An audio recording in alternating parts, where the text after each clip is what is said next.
Loyalty built an empire, but betrayal could bring it all crashing down.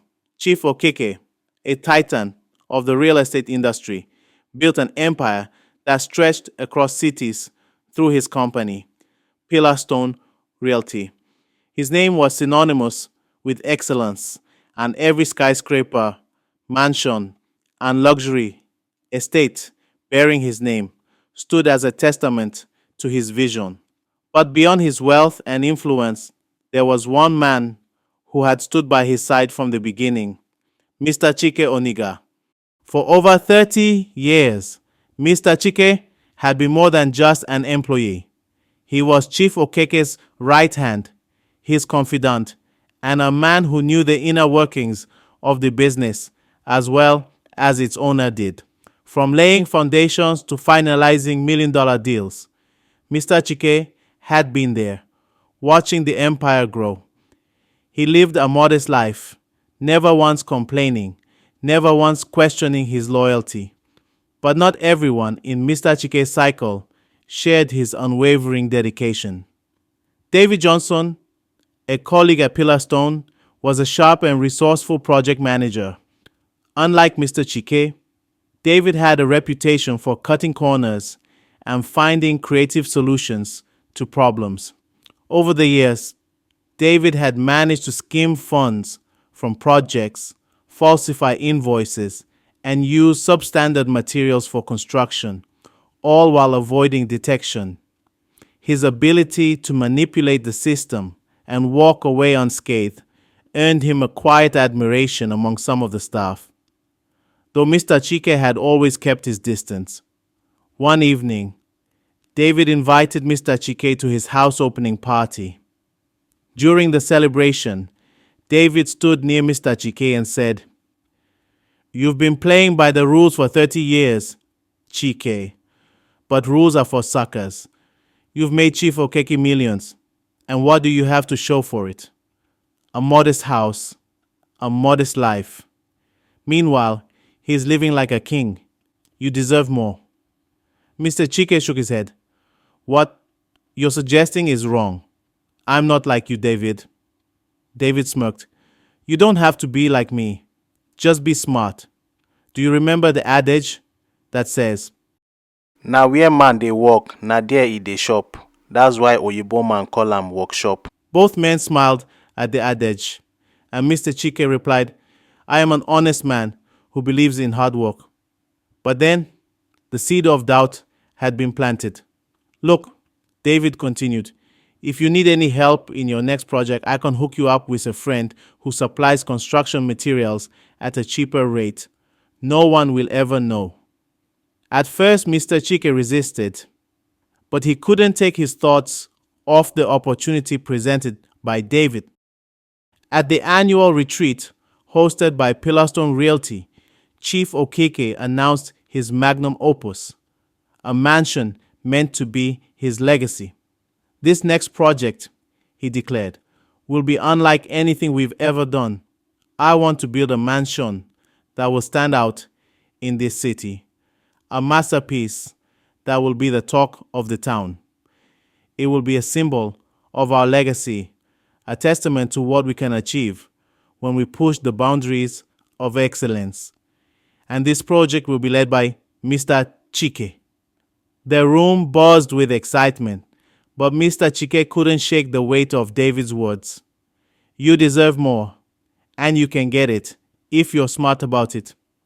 When Mr. Chike got home, he told his wife, Oge, who had always been supportive of his career, about the new project.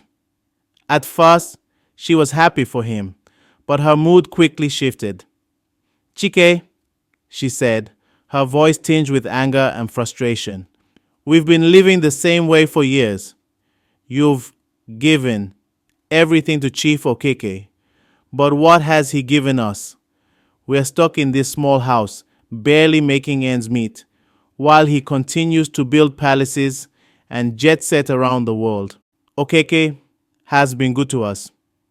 Our children are on scholarships at one of the best schools because of Pillarstone Realty. He's given me a stable job, a good salary. A salary? Oge interrupted, her voice rising. After 30 years, you're still just an employee, not even a director. You've made him millions, and what do we have? Don't you think it's time we started thinking about ourselves? Mr. Chike sighed, running a hand through his hair. What are you saying, Oge? She leaned forward, her eyes intense.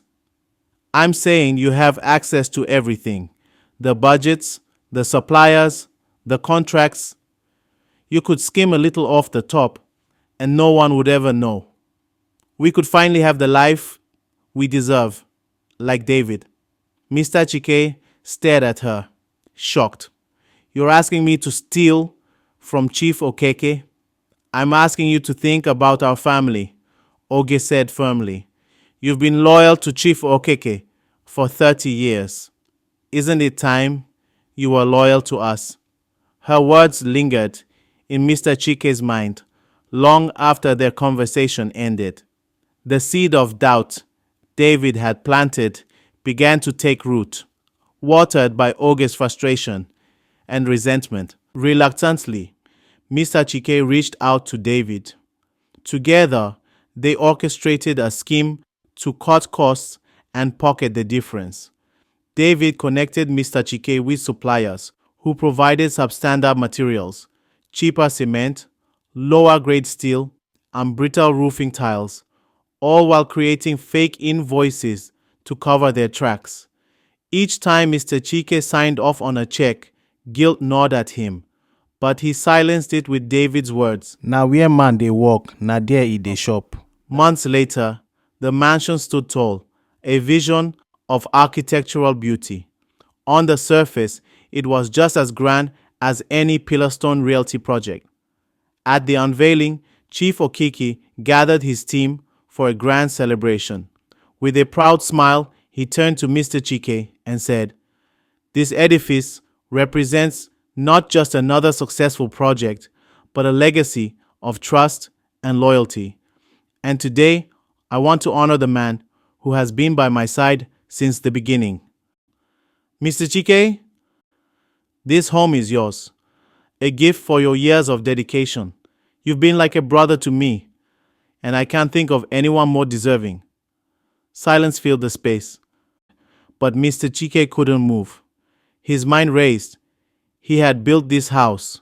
He had sabotaged every architectural design of this house, and now it belonged to him.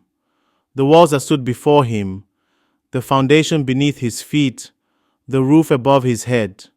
What have I done? What have I done? He pondered with rage in his heart.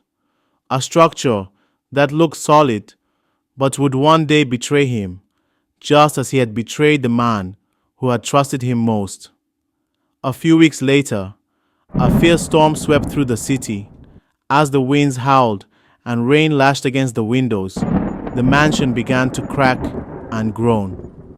Mr. Chike, now living in the house, felt every shudder and crack as if they were echoes of his guilt. In the dead of night, a section of the roof had collapsed.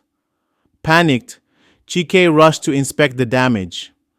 As he stood in the rain, staring at the crumbling structure, he realized the truth. His betrayal was no longer hidden. The mansion, his gift, was a ticking time bomb. The next morning, Chief Okeke arrived unannounced. He had heard about the damage and came to see it for himself. Chike, drenched and defeated, met him standing outside. "Chief Okeke, he began, but the words caught in his throat. Chief Okeke looked at him, his expression unreadable. "Chike, what happened here?" Unable to bear the weights of his deception any longer, Chike confessed. He told Chief Okeke everything about David's influence, Og's pressure, and his own weakness. "I betrayed you," he said, his voice breaking. "I betrayed everything we built." Chief Okeke was silent for a long time. Older. "You were like a brother to me, Chike. This hurts more than any financial loss, but I can't ignore what you've done. You betrayed everything we stood for. Chike nodded, tears streaming down his face. I understand. I'll resign. I failed you, and am deeply ashamed of my actions. I just, I needed you to know the truth.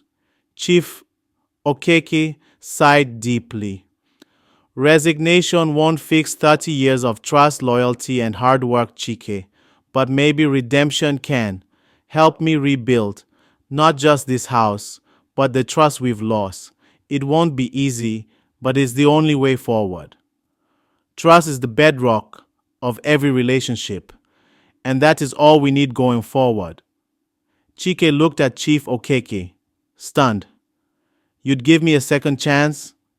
Chief Okeke smiled faintly. You've been by my side for 30 years. One mistake doesn't erase that. But this is your last chance, Chike. Don't waste it.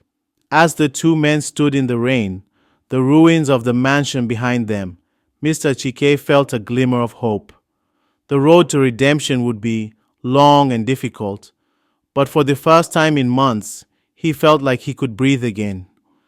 Betrayal may build walls, but only honesty can lay the foundation for redemption. In the end, the price of betrayal is not just what we lose, it's what we must rebuild.